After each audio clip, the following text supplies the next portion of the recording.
So today I came across a Jordan Peterson lecture at the Oxford University. And I was reminded of one of the men who I listen to on a regular basis, right? Who I have in the past, who also spoke at Oxford. And this guy here said almost the same thing that Jordan Peterson said, but I think his breakdown was better. And it's more in depth and more able for the common man to understand. As you know, Jordan Peterson's fucking brilliant. He's fucking super intelligent. But his ability to come down to the level of a basic human being is oftentimes hard because he's so fucking smart. But I wanted to show how two great men came to the same conclusion in different manners. And I think it's rather beautiful. So without further ado, I'll give you Jordan Peterson and KRS-One breaking down the ideology of vision and vocabulary. So here's what I've been thinking about that. I'm trying to formulate my thoughts for my 6-minute initial opening remarks tomorrow. It's a very tight time constraint. So think about it this way. Imagine that you need to describe the world in order to perceive the world and to act in it, both of those, not just to act in it, but also to perceive it, and that you need a description at different levels of resolution.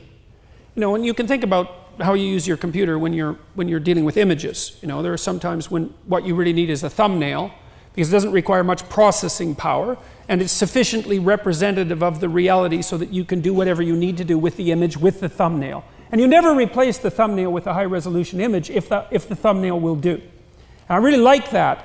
I don't think it's an analogy. I actually think it's a description of a very large number of cognitive operations. And maybe there's a rule of thumb, which is never use a high-resolution theory when a low-resolution theory will do.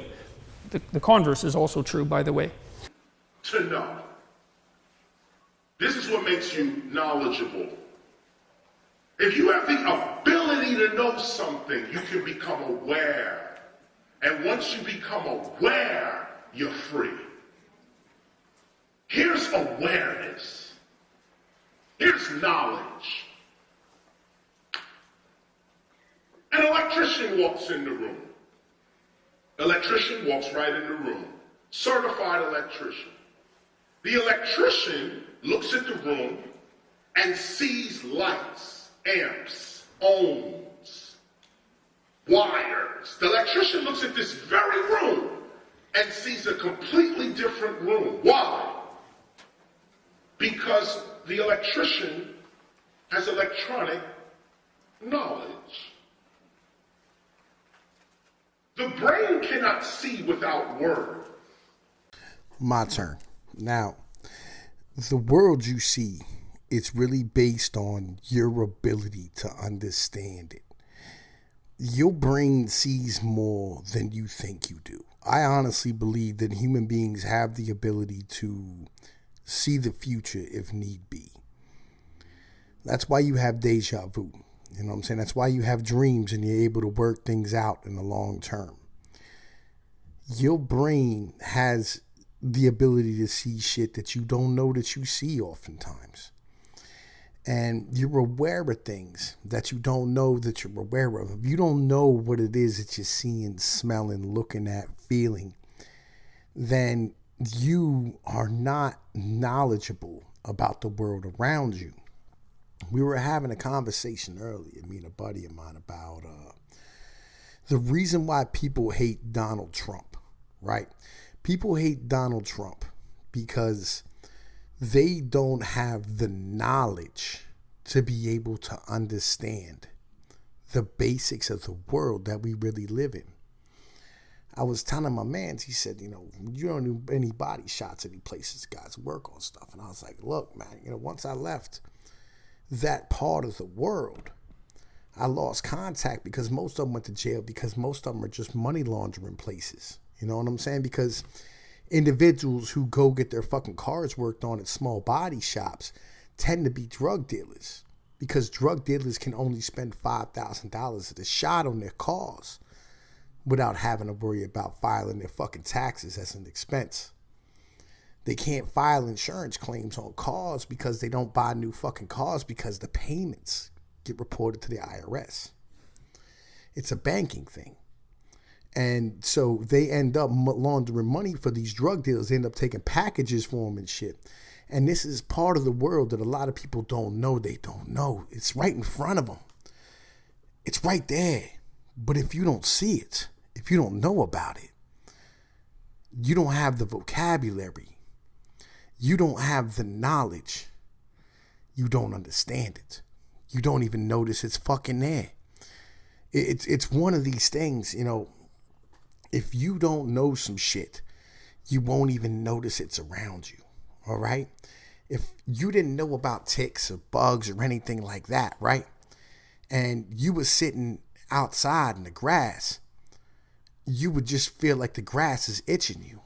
You wouldn't know that the bugs were biting you to death.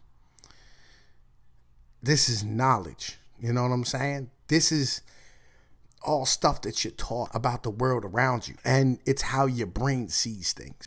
And I think it's a beautiful and an important thing that, you know, I mean, these two here are breaking this down because the look and the beauty of life is some beautiful shit. You know what I'm saying? Like, yo, the knowledge about life, the wisdom that's being dropped on you right now is some important shit. So then let's say that in order to orient ourselves properly in society, we need a general purpose, low resolution theory, existential theory, something like that. It's not precisely a description of the objective world. It's more like an agreed upon, it's an agreed upon narrative about how the world is constructed in relationship to human experience and how we should act in the world. So how we should look at ourselves, how we should look at history, how we should look at our social being so that we can coexist peacefully, so that we can move forward, so that our societies function. And then imagine that that comes in broadly two forms, and I think it does. One is a collectivist form, and I would say that that collectivist form is built very deeply into human nature. It's essentially a tribal outlook. It's an outlook that you can trace back hundreds of thousands of years, and perhaps more deeply than that. We know, for example, that chimpanzees have a tribal outlook, and that chimpanzees will patrol the borders of their tribes looking for chimpanzees who aren't of the tribe, and when they find them, they will tear them into pieces. The brain kind of looks at things and notices them. But if it doesn't have a word for that thing, it doesn't see it. You walked in this room right now. You're not thinking about amps, ohms, voltage, how long these lights could stay on, what's the wattage in these bulbs, what kind of bulbs are there? None of this is crossing you, it's just in the room. The reason this is, you see the light, you see it all around you. Or should I say, you notice the light all around, but you don't really see it. Only an electrician with electronic words is aware of an electronic room. So the electrician comes in and sits down. A plumber walks in right after. The plumber sees a completely different room. Why? Because the plumber has plumber knowledge, plumber words, a plumber life. Walks into the, you know what, those pipes right there, that's carrying hot water.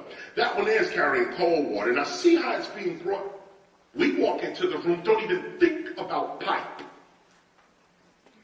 We're in the room. There's pipes in the room.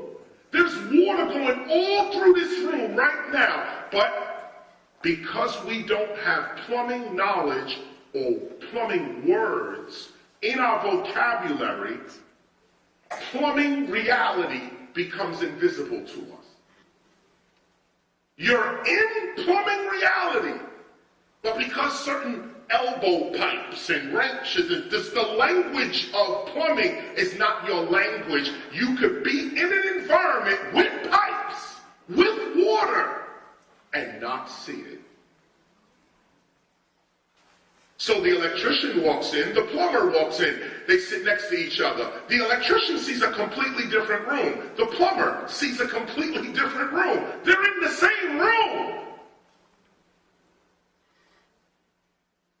Now they're sitting down. Two knowledges, two awarenesses are seeing their awareness in their environment because of their words, because of their vocabulary, because of their knowledge. No one is telling them what their environment is. Their knowledge is creating their environment through their perception. So the electrician sits down and the plumber sits down.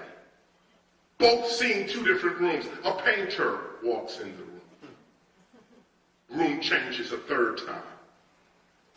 The painter walks in. That's not just white paint. That's a certain name to that paint. There's a number on that paint. There's a certain, that's not just white against beige, if that's even beige. The painter would say, no, that's off-white, eggshell white, or summer white. Oh, that's some kind of beige. No, that's yellow, that's mustard. The painter has all kinds of painting knowledge in his head, in her head. So when the painter walks in the room, even though the plumber sees the room like a plumber, the electrician sees the room like an electrician, the painter walks in and sees the same room like a painter. All of this is knowledge. All of this is awareness.